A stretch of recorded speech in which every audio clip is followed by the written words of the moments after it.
Bienvenue à toi, je suis Marie-Laure. Ici, dans le temple de l'intime, tu es invitée à te laisser toucher par la parole, par la vérité, par la vie. Les mots caressent, ils guérissent et rappellent ce qui est vrai.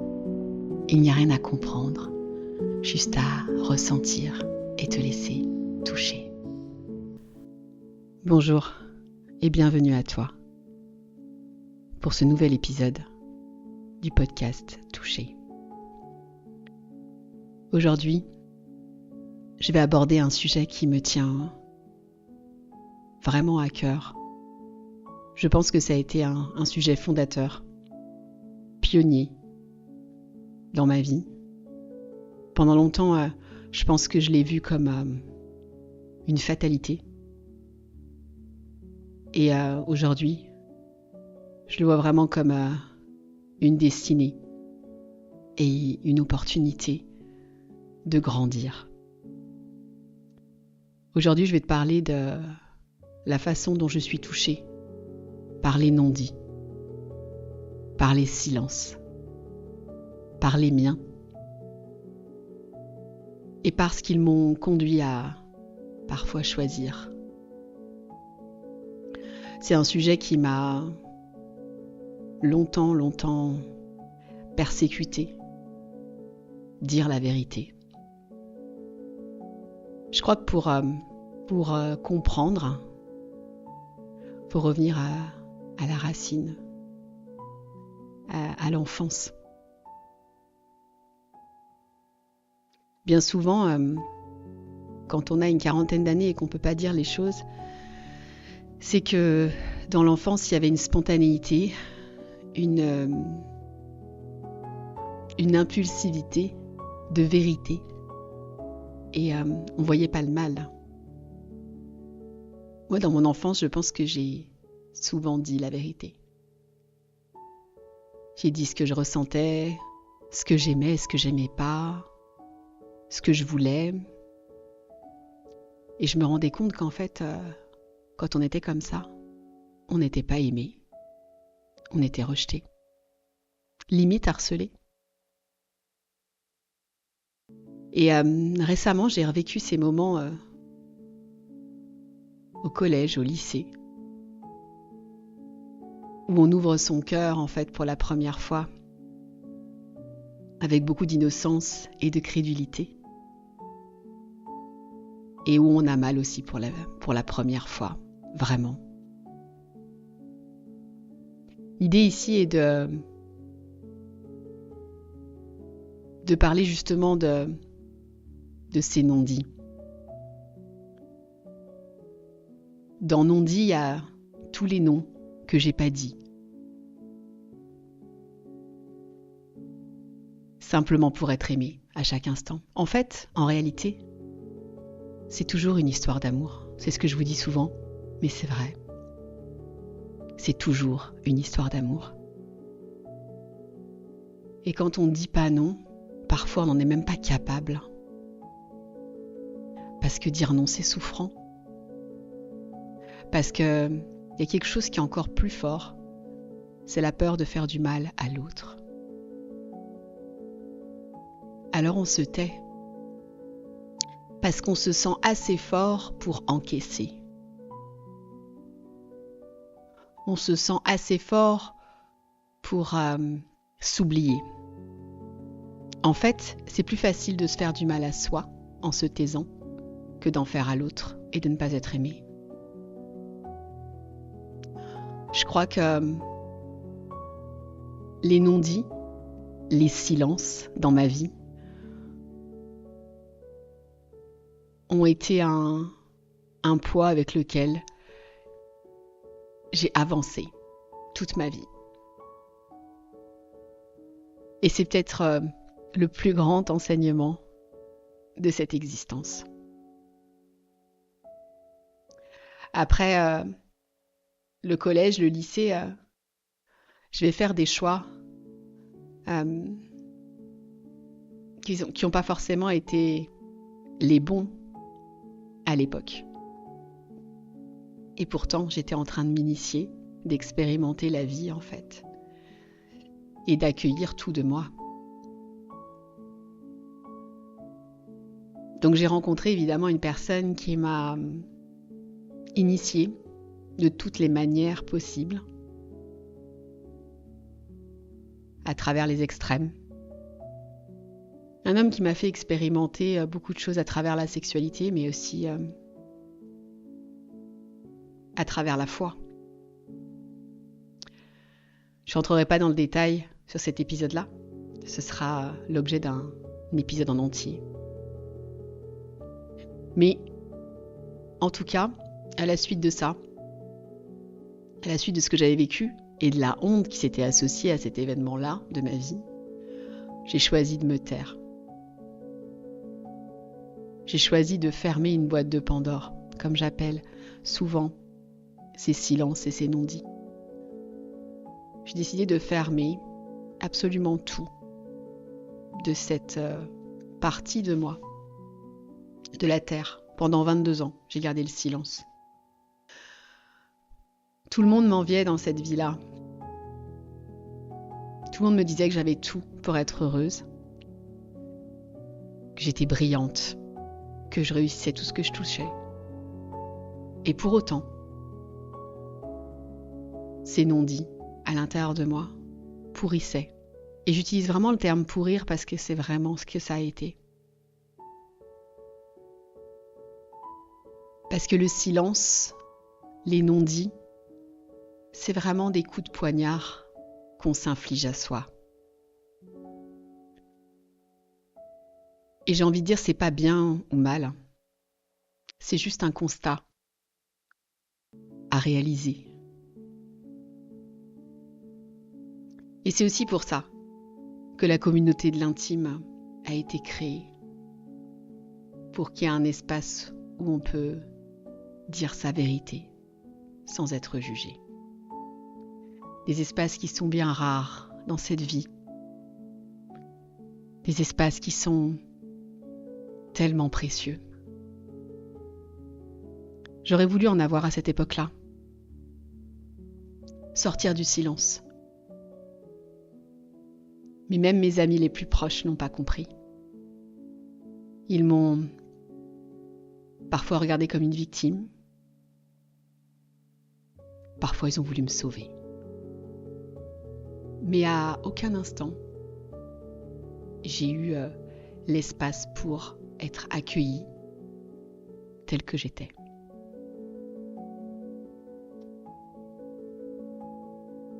Et je pense que c'est véritablement ça. On ne dit pas parce qu'on a honte. Honte de soi, honte des choix, des non-choix. Alors on préfère pas se dire les choses en fait à soi. Parce qu'en réalité, c'est pas ce que je n'ai pas dit au monde en fait qui m'a tuée à l'intérieur. C'est ce que je me suis pas dit à moi-même.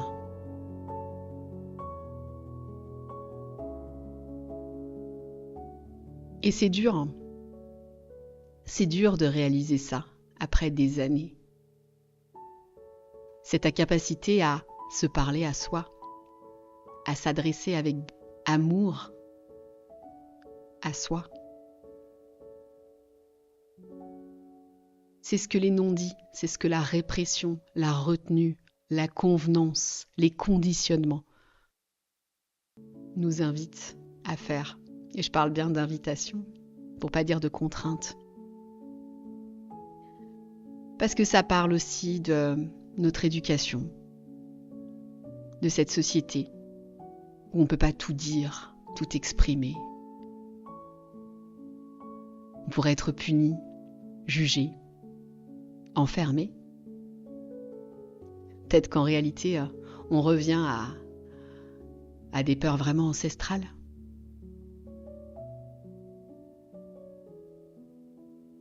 Et le non-dit est ancestral.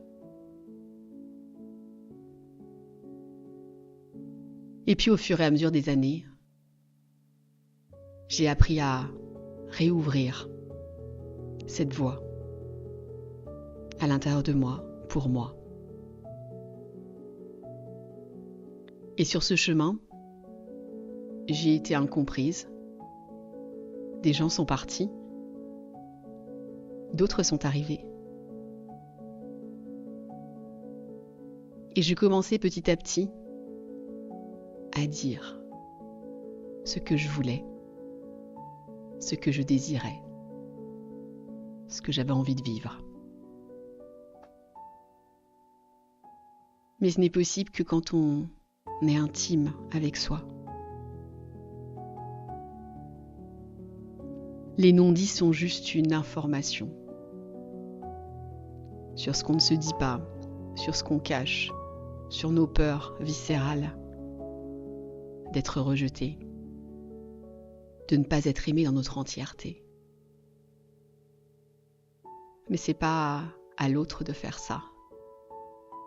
C'est à nous, c'est à toi qui m'écoutes, de t'aimer, de te choisir, de dire ta vérité même si elle blesse. Parce qu'en fait, le vrai amour, il est là, dans la vérité.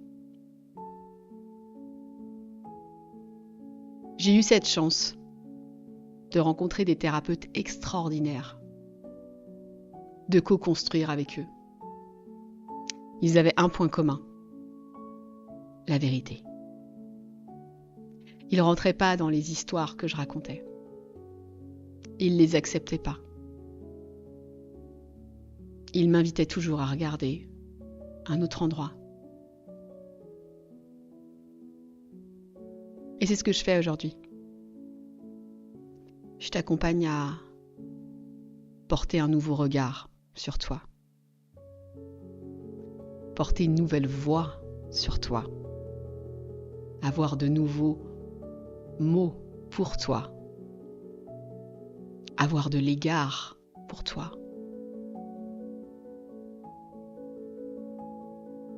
Comment tu peux aimer l'autre si tu ne t'aimes pas toi intégralement, avec tout ce que tu es, avec tout ce que tu as dit et tout ce que tu n'as pas dit? Mais ça nécessite de faire une pause et de prendre n'importe quelle ressource et de les déposer à un endroit. Et c'est là où l'art intervient. Quand aujourd'hui j'avais envie de vous parler de ces non-dits, de ces silences, parce que la seule ressource qui a été douce et inoffensive et apaisante pour moi et amoureuse, c'était l'art. C'est l'art. L'art, pas dans la perfection, pas dans la beauté, pas dans l'excellence. L'art dans la vérité. Par les mots que je couche sur un papier, par les couleurs que je dépose sur une toile. Au nom de l'amour pour moi, alors je m'autorise à déposer, je m'autorise à dire ce qui n'est pas juste pour moi. Ça demande du courage, comme je dis souvent, du cœur et de la rage. Ça demande une profondeur, parfois d'aller racler le fond, là où on croyait que on avait déjà touché. Et au fur et à mesure des années, je me suis rendu compte, et aujourd'hui véritablement, que je ne suis pas tout ce qui m'est arrivé. Si je n'avais pas eu ces temps de silence et de non-dits, j'aurais jamais pu accompagner aujourd'hui des personnes à se révéler, à parler, à dire leur vérité, à être elles-mêmes.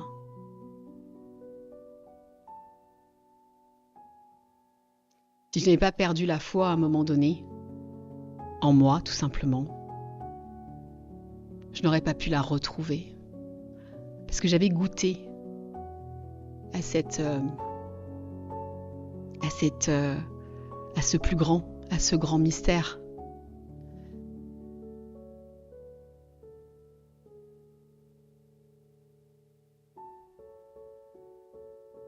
Et c'est précisément dans ces non-dits, dans ces silences,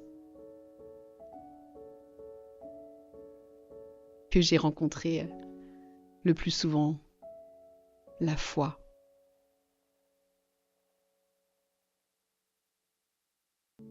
Et enfin là, j'ai vraiment envie dans les non-dits, ce que je te disais tout à l'heure, c'était que c'est tous les noms que j'ai pas dit. Et cela, il pesait vraiment fort dans la balance. Parce que je banalisais mon désir. Je banalisais mon corps. Je laissais faire. C'était pas très grave, en vrai.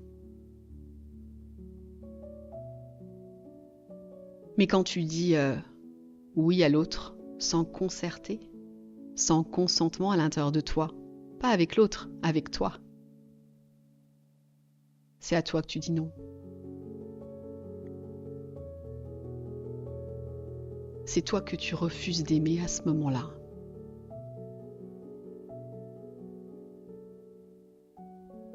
Alors oui, ça demande parfois de dire adieu, de quitter, de s'en aller, de prendre le large. Parce que parfois, affronter ce non qui n'a pas été dit pendant des décennies, des millénaires même, puisque, évidemment, ce poids des non-dits ne nous appartient pas complètement. Il y a des générations et des générations qui se sont tues. Et c'est ce que je dis souvent aux personnes que j'accompagne. Ça s'arrête avec moi. Ça s'arrête maintenant. Donc j'ai vraiment envie que tu prennes la mesure de l'importance de ce que tu dis et de ce que tu ne dis pas. À toi, à l'autre, au monde.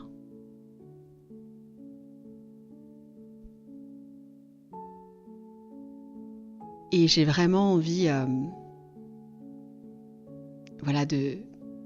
de mettre l'accent sur l'importance de s'écouter, de s'entendre et de faire le silence pour justement avoir le courage d'entendre sa vérité du cœur.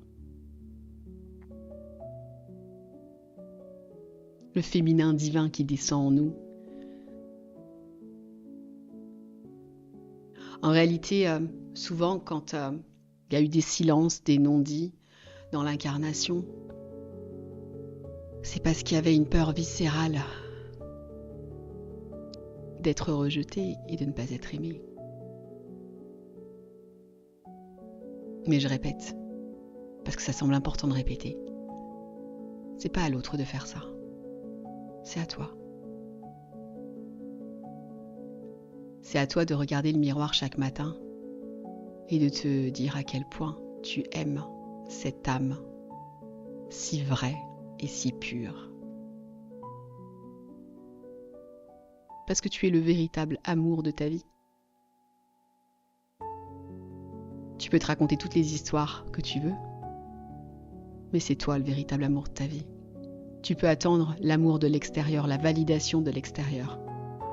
Oui, tu peux. Mais c'est une quête infinie. C'est juste d'être OK avec ça. OK, je dis ma vérité maintenant. Avant, je la dis à moi-même, à l'intérieur de moi.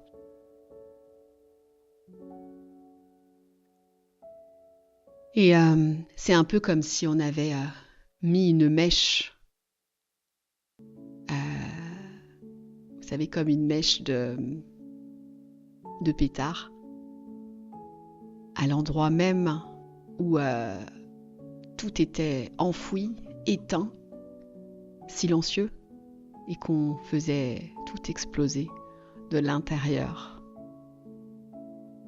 Et quand on ouvre ça à l'intérieur de soi,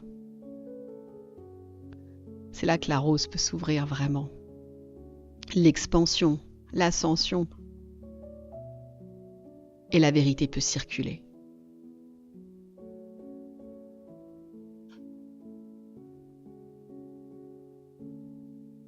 Donc, je pense que tu comprends maintenant, vous comprenez à quel point je suis touchée par les non-dits. Et cet espace va justement, peu à peu, donner la parole à des personnes qui n'ont jamais parlé, qui se sont toujours tues pour plaire. Voilà. Ici, bientôt, je donnerai la parole à des âmes qui sont restées dans le silence et qui choisiront cet endroit pour se déposer. Si aujourd'hui tu n'as pas encore le courage, prends peut-être juste une feuille de papier, un stylo et écris cette lettre à cette personne, à cet ami, à cet amant, à cet ex, à ce parent. Écris-la dans ta vérité, sans censure, sans te censurer. Écris-la, sans attente. Mais fais ce pas, ce premier pas, de dire ce qui est enfoui en toi. Et décide de laisser partir. Choisis.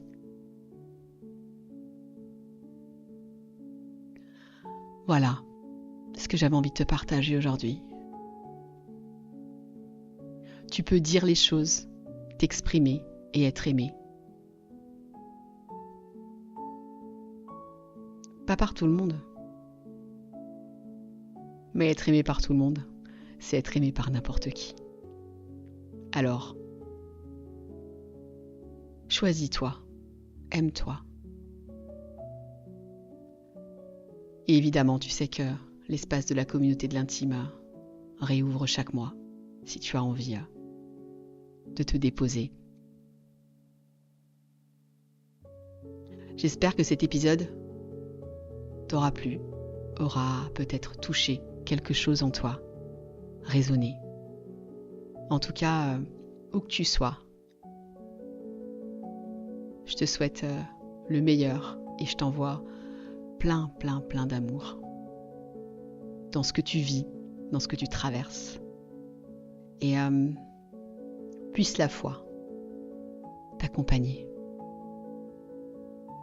À très bientôt.